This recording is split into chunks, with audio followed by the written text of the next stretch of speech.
Okay, so here we are with part two of how to deal with the perception of loss. I got a lot of questions and people wanting me to expand on it. Didn't even realize that it was going to be that big, but people are dealing with a lot of loss, especially now with what's going on. And we talked about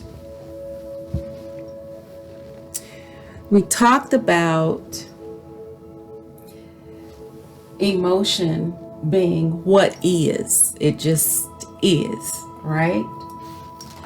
Feeling is about, okay?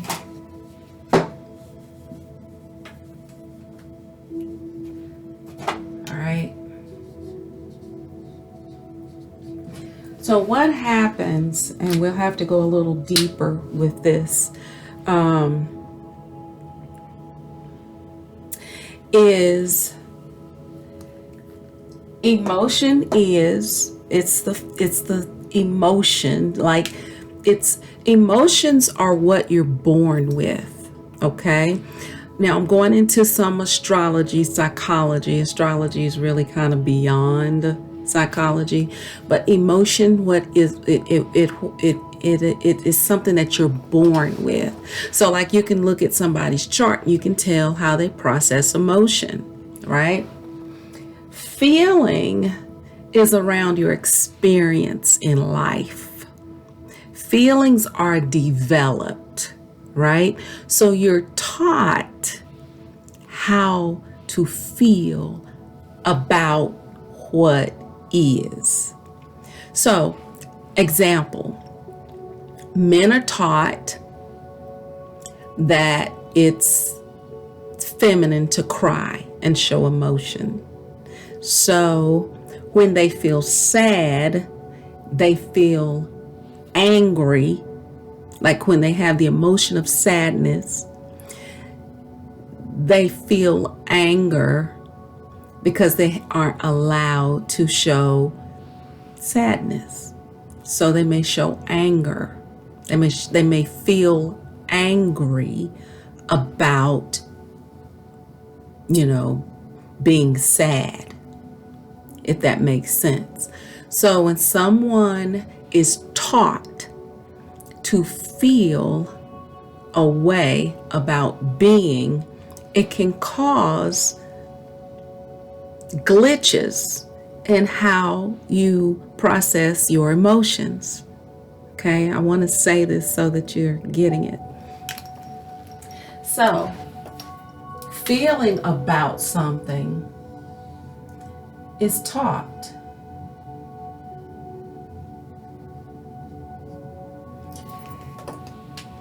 Your emotion is just, it's your natal way of being. Like we say, natal chart. So someone taught you to feel, just like my natal way of being with my Aquarius moon is a little bit detached. But what I was taught was that detachment was bad. But as I got older, I learned that detachment was actually good because it helps you look at a situation from an objective standpoint without being sucked into it. So you're able to navigate complicated situations without falling apart. So I used to always feel very awkward whenever a complicated situation would present itself, and I would ask very logical questions to figure out how to navigate, fix, or get through the situation. But I was feeling very deeply, but because everybody around me was more emotionally transparent or showing their emotions in a different way, I learned that I was coming off as cold. So it made me feel bad, right? So sometimes if my emotion was sadness about a situation, but I wasn't really crying, but I felt it inside, I would literally feel guilty about being sad but not crying. I learned that feeling in response to my emotion. I can change that. I can change that. So I can't necessarily change my emotion, because if somebody dies, I'm not going to be laughing. I'm not going to be like, oh, they died. Oh, I broke up with so and so. I'm so excited and happy that I ended that relationship. I mean, sometimes you can be, but overall, you're not going to be, right? So, if I know that it's okay for me to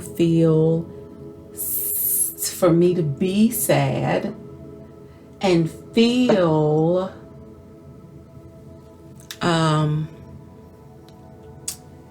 I'll say it, feel discouraged by it, right? And I'm okay with that and not beating myself up. I can move from the feeling of discouragement so much easier than if I'm beating myself up about it, right?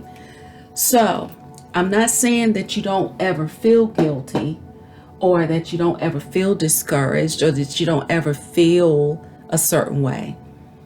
But what your goal is to be able to broaden. One time when I was telling my grandmother about how I was feeling about a situation, and I was just so emotional, I was just getting all into it, and I was like, I can't believe that he did this and he did that, and as a result this happened and that happened, and my world was getting smaller and smaller and smaller and smaller because I was adding stuff to it, and I was like, now I can't do anything.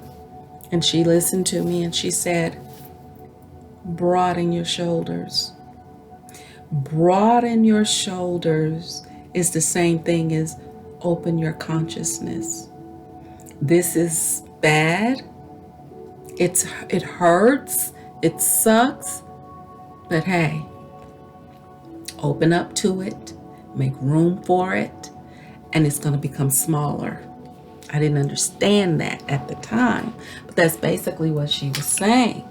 So when we think about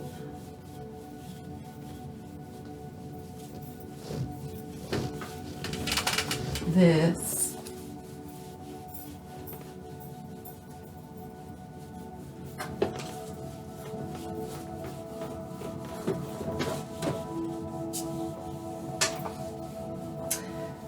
concept,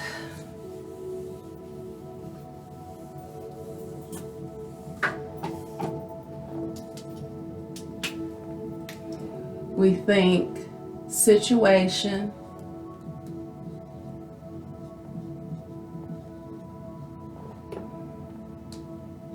we think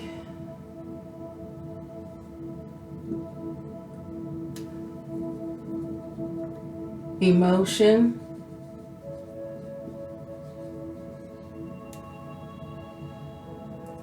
feeling,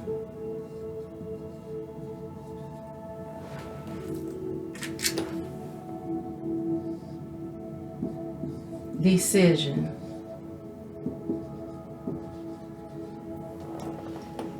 Okay? Put that in the middle. So basically, there's that space there that we talked about. The situation, the emotion, the feeling. It is what it is. This is how you feel about it. This is the decision that you make. And this is the outcome. Now, what do you want your outcome to be? What do you want your outcome to be? Do you want your outcome to be where you're constantly living in sadness and unforgiveness and misery, and your vibration is low and you're sick and you can't work, you can't function, your house isn't being cleaned because you're overwhelmed with emotion because you don't have any mastery of how you feel about the situation? You're just letting your feelings completely take over, right? And when someone says something to try and encourage you and make you feel better, you get angry, you get defensive, because you're trying to protect the addiction that you have around the feeling. Feelings can become addictive. And when we lose something and we grieve and then we get reactions and attention, what can happen is we can get a little lazy, we can get a little entitled, and we can slip into victim mode. Okay? Not saying that there isn't situations where you're going to take a little longer to get over things. You may never get over. So there are things that I've never gotten over, but I expanded, made room for them. They became smaller, but I didn't really get over them. They're still there, right? If any of my kids ever died, I'd never get over that. I think it's ridiculous to expect people to get over anything. You don't get over it. You open up to it and you create new experiences around it, and things grow, flowers grow around it, experiences grow around it. And then before you know it, it looks differently. It begins to compost. Right? It begins to become a part of the soil. It begins to transform, transmute, and turn into something else. But it's still there, right? So let's get over thinking that we can erase experiences and bad feelings and all that. You don't get through grief that way. You get through grief by continuing to plant more and more good seeds so that the good outweighs the bad. But the number one thing that you have to truly have is between the decision and the outcome is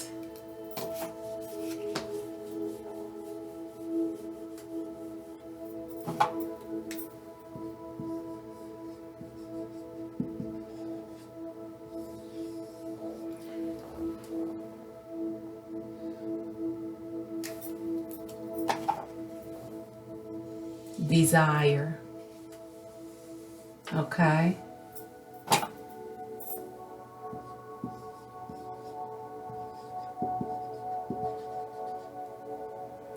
Your desire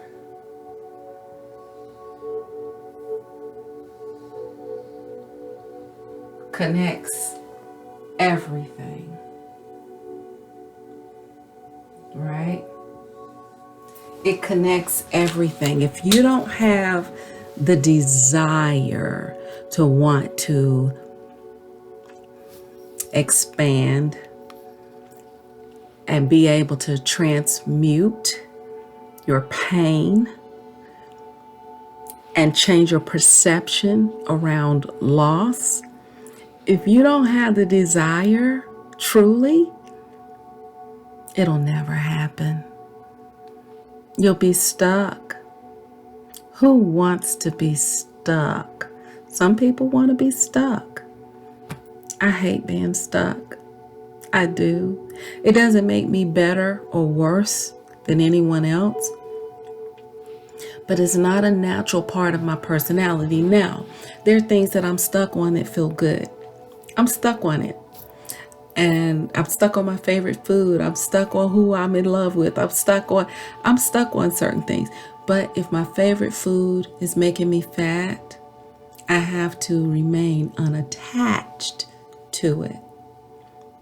I have to sever that and make sure that it's not so attached and ingrained in my consciousness that I'm allowing it to send signals to my brain that override my ability to make decisions from the heart. Okay, so you have to have desire among all things in order for all of this to work like that. If you don't have the desire, but you want the desire, there's a process for that. And you can actually inbox me or email me or click on the link at the bottom and send me a message, and we can talk about coaching around cultivating the desire to want to do better, go higher, get unstuck, and push yourself into a mastery situation where you're shifting from force to power. This is all I use, right? I'm sharing with you some gems that I use in my course, Shifting from Force to Power. There's a formula to all of this. I'm showing you a diagram, but there's really a formula that I share with people on how to master their emotions. You can get through anything. It doesn't mean that you won't be hurt. It doesn't mean, it just keeps you from being stuck. Okay? Drugs are probably, and alcohol are probably the main things that keep you stuck, because it dulls your subconscious, right?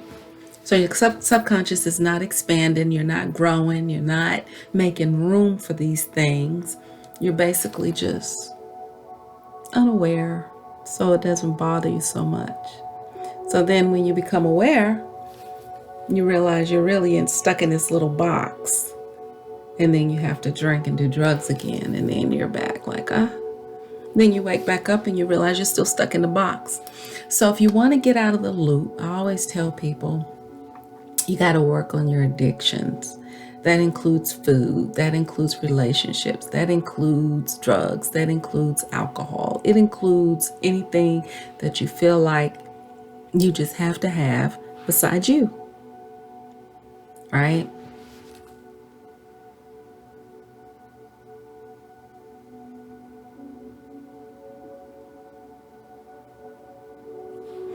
So as you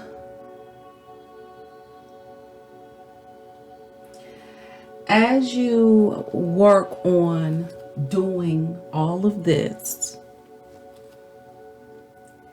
you are so preoccupied with it that you're not as focused on your loss. So working on yourself is a good deterrent. And then when you're done working on yourself, guess what? Boom. Look at what happens. You're literally, miles ahead of others and where you were before you started tackling this whole thing. It becomes fun. It becomes something that you can do other than staying fixated on the lost relationship or person, place, or thing, or whatever it is. Okay? So I hope that this gave you a little more clarity. And anything beyond this, of course, kind of goes into coaching. I'll be back with some more explanations of things. In the meantime, reconstruct the world by reconstructing your mind. I know you can do it. Bye.